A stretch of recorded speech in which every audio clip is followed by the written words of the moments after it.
Global Order. I'm Hindol Sengupta. The Modi visit, the Modi state visit to the United States has been making headlines both in the US and in India. And to talk about that with me today is Akhil Ramesh, who's a senior fellow at the Pacific Forum. Welcome, Akhil. Thank you so much for having me. I want to begin by talking to you a little bit about an article that you wrote in The Hill. You argued in that article that while at the higher echelons of government, so to speak, India and the United States really see eye to eye in various things, as the joint statement makes it completely clear on ICT, on space technology, and a wide variety of things, on digital public infrastructure, and many other things. But in the track two level, there are some issues, and you have argued in your article that American civil society, so to speak, should reassess their understanding of India and indeed Modi's India. Take us through your argument a little bit. Sure. First of all, I need to explain what is track 1, track 1.5, track 2 to the audience too, who doesn't know. So track 1 is basically government-to-government engagement. Track 1.5 is bringing more other stakeholders in the room along with the government. And track 2 is more about the nonprofits and civil society organizations. So in my article, I argue that the track 2 is the issue. Track 1, government-to-government conversations over the years have improved a lot, but the track 2 is a whole different challenge because even recently, I think it was yesterday, if I'm not wrong, Jake Sullivan, when asked about the human rights record and democratic credentials of India, he said, I'm paraphrasing here, that we have these conversations privately, but we don't want to sound like we are lecturing or hectoring them. So that change of attitude, I think this would have been unfathomable 20 years ago. So this is what was needed, and it's here. So the US is engaging a country of the global south like it should, on equal footing. But the track 2, think tanks, nonprofits, media at times still have this attitude, of sitting on the high horse and looking down at the subject of the global south. So that is a huge challenge, and that needs to change. And analysts and think tankers have to come out of the mindset that still we live in the unipolar world where America can dictate terms. So I think that change or transition is what's required, and that's what I was arguing about. It's particularly important also because every country obviously has their own issues and problems, and there are different ways to look at those problems. To find exactly the same sort of lenses to look at the same problem perhaps would be difficult, between countries as large and as India and America.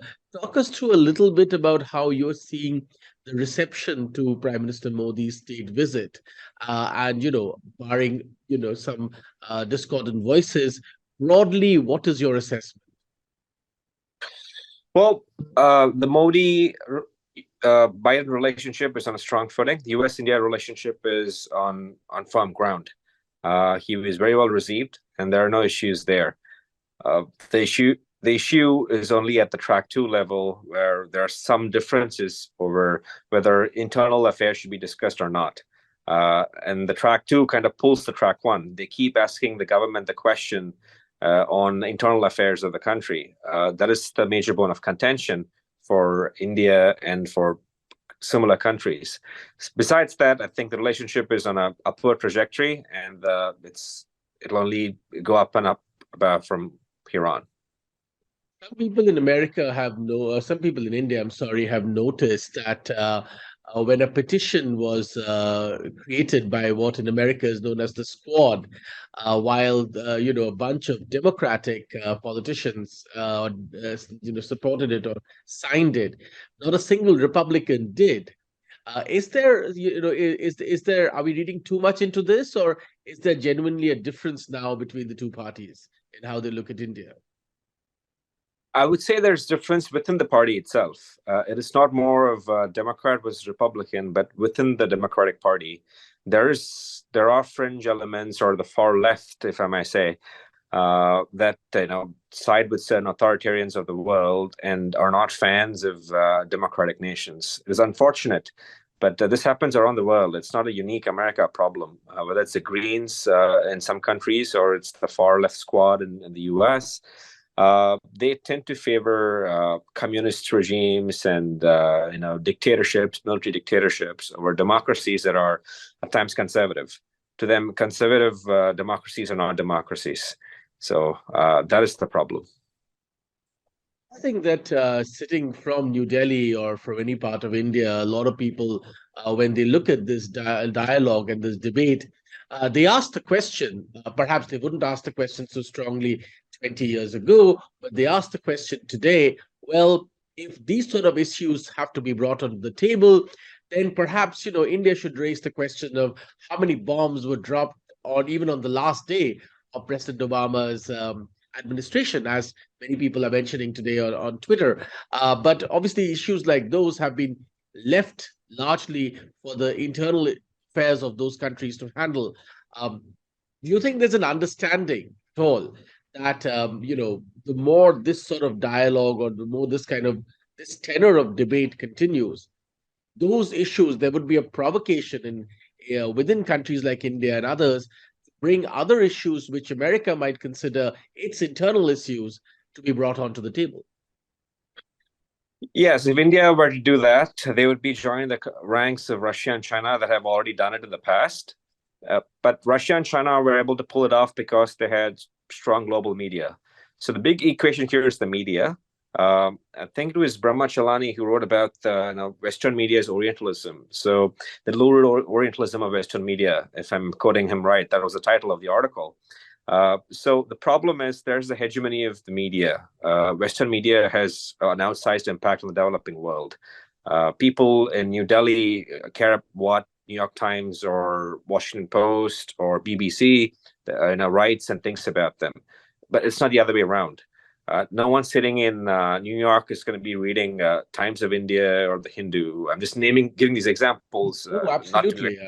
Absolutely. I understand. So, in which case, there's a power dynamic. That's what I referred to in my article. So what Western media talks about is taken more seriously than what the Eastern media talks about.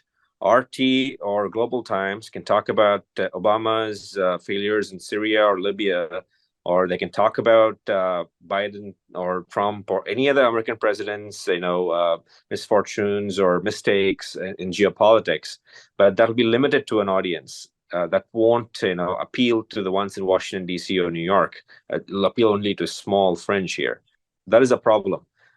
India can engage in tit-for-tat diplomacy then. If they were to, interfere in internal affairs, India can do the same. But to what end? I would suggest that India should stay away from that, be the bigger person, and stay focused on the bigger picture. I completely agree. I want to therefore move our conversation to those positive elements, and there are many to discuss. Let's talk a little bit about something that is of great interest both in India and America, the building of what we call a digital public commons, so to speak, via agreements on digital public infrastructure. One of the great achievements of the Modi government, and indeed this has been happening in India for a while, is to really penetrate the grassroots with digital infrastructure that allows people access to, for instance, financial technology that had never happened at that scale before. Of course, America has great prowess in using technology at various levels. How do you see the coming together of India and the United States in building this sort of new era of digital global commons? Well, it's a new thing. It's a new area they'll be cooperating on, in the sense that India has found a lot of success in this area, and it is one where it has leaped more than just walking or running. It has leaped forward. So I think America has a lot to learn from India, because usually it's been the other way around. India having to learn a lot from America on advanced technologies, critical technologies. In this case, America has a lot of lessons to learn from India. So I think with those lessons, they can cooperate together on a global scale, particularly in the Indo-Pacific. There are many platforms, Indian platforms, that have gone global. So I think this time around, it'll go global with the support of the Americans. That's the way I can imagine. Let's talk a little bit also about something else that has caught everybody's eye. India signing the Artemis Accords. A new age of space, in a sense, is dawning as we speak. And cooperation between India and the US in space seems to be another area that's of great interest. I wonder how you see it. Yeah, I recall an O'Neill deGrasse Tyson talking about sky's the limit to the prime minister. So, it's not the limit.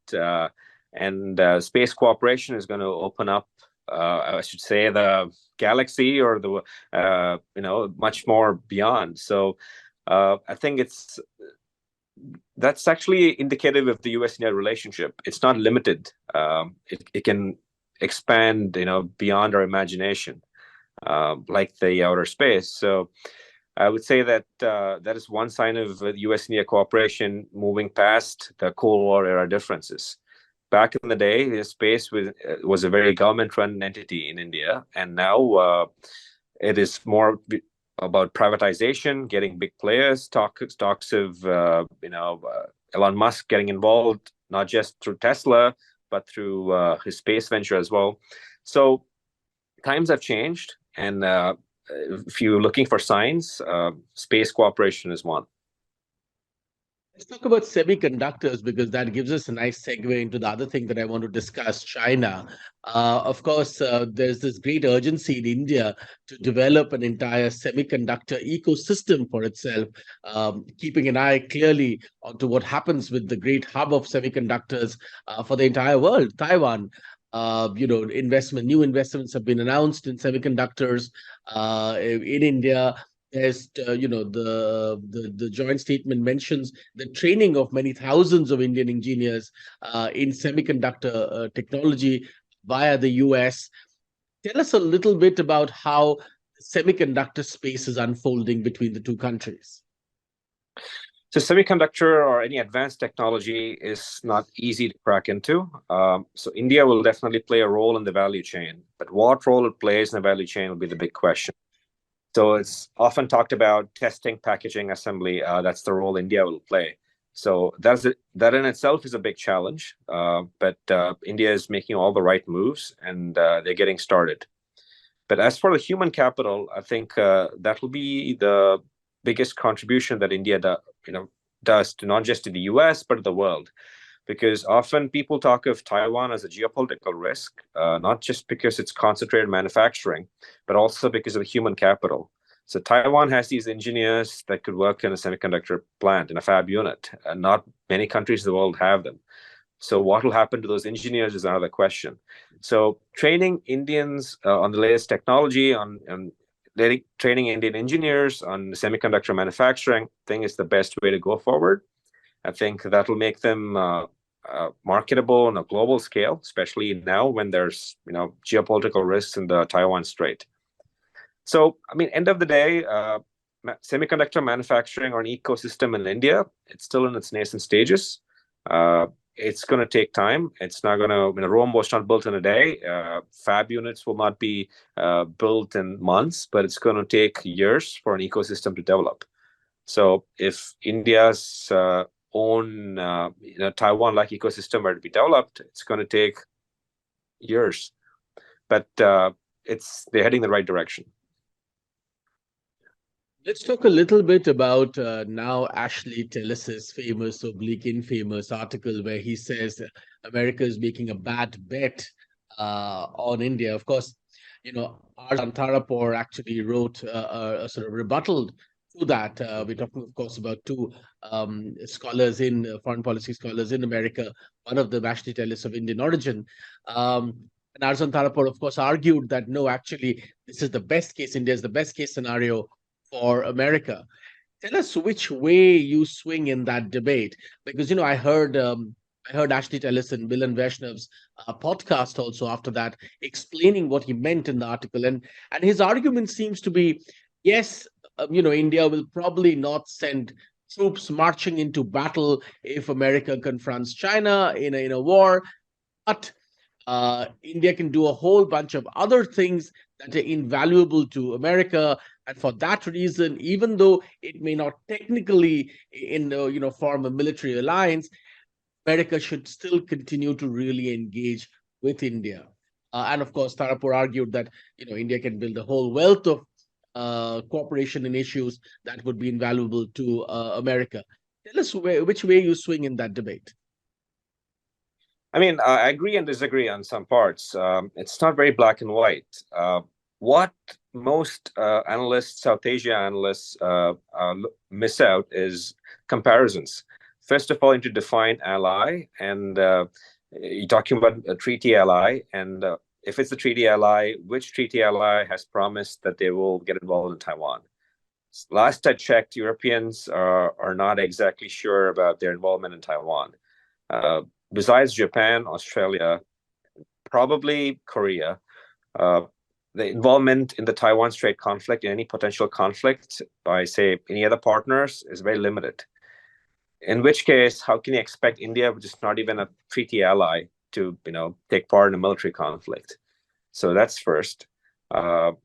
And second thing is, India can play different roles. Yes, as we've seen the past few days, the sky is not the limit. So there are various avenues, various spheres where India and US can partner on. And most recently, it was the Indian Ocean Initiative. So having a conference in Indian Ocean to discuss Indian Ocean challenges, I think, is the biggest takeaway that I look at.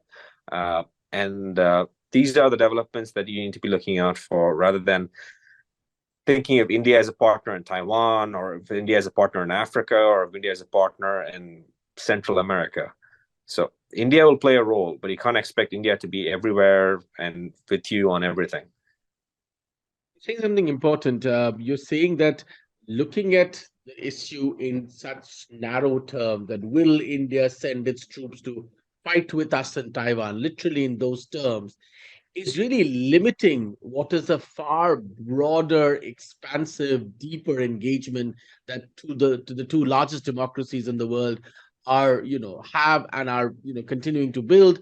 In fact, one of them now is the most populous country also in the world. Isn't that what you're saying? Well, I would also add, I mean, it goes back to my article on the binary, of shared interests and values, because you can't reduce all bilateral relationships to values or interests. So I give examples, it's the US-Saudi Arabia relationship or US-Japan partnership. Is it about values on women's rights or LGBTQ rights or on immigration? Because if these were the topics, then I'm not certain that these countries are in line with the US. So what values are you talking about? Is it free and open Indo-Pacific, or is it liberal international order? Again, you have to define.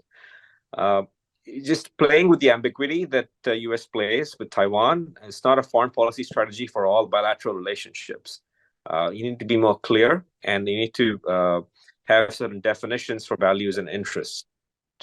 For example, since we're talking about articles, I'll give you the example of Daniel Markey's article, Foreign Affairs. That's right. He talks about, India is more of interests and less of values. But which country is more values? Does the US have a perfect value partner? And if it were to just select a value-based partner, would it be limited to just, I don't know, maybe 10, 15 countries in Western Europe? Because Africa, Latin America, Middle East, East Asia, if it were to choose, countries based on values, it won't have many partners. Especially now, it is already running out of partners in the global South. It can't afford to lose more partners, particularly a big one like India. So India is aligned with the US on values. The question is on what values? Then quickly segue into another article that was in fact written in India by Pratap Bhanumehta, which made the argument that we always see this entire relationship from one side. There is another side, which is if you look at it, for the US, China is a belligerent, Russia is a belligerent, the Middle East is looking skeptical, parts of Asia are looking skeptical. Surely there could be an argument made today that America needs to maintain its relationship with India and indeed take it to a whole new level, so that that's one great friendship it can continue to cherish and benefit from in the world. Yeah, I should say I haven't read the article, but I agree with the point. America cannot afford to lose more partners. It needs more partners, and India is definitely one that it definitely needs in the region, particularly. So in the multipolar world we live in, you have to have more poles on your side. It's not the unipolar world anymore for the US to take the lead on everything, and to also limit US's involvement in the region for domestic political reasons.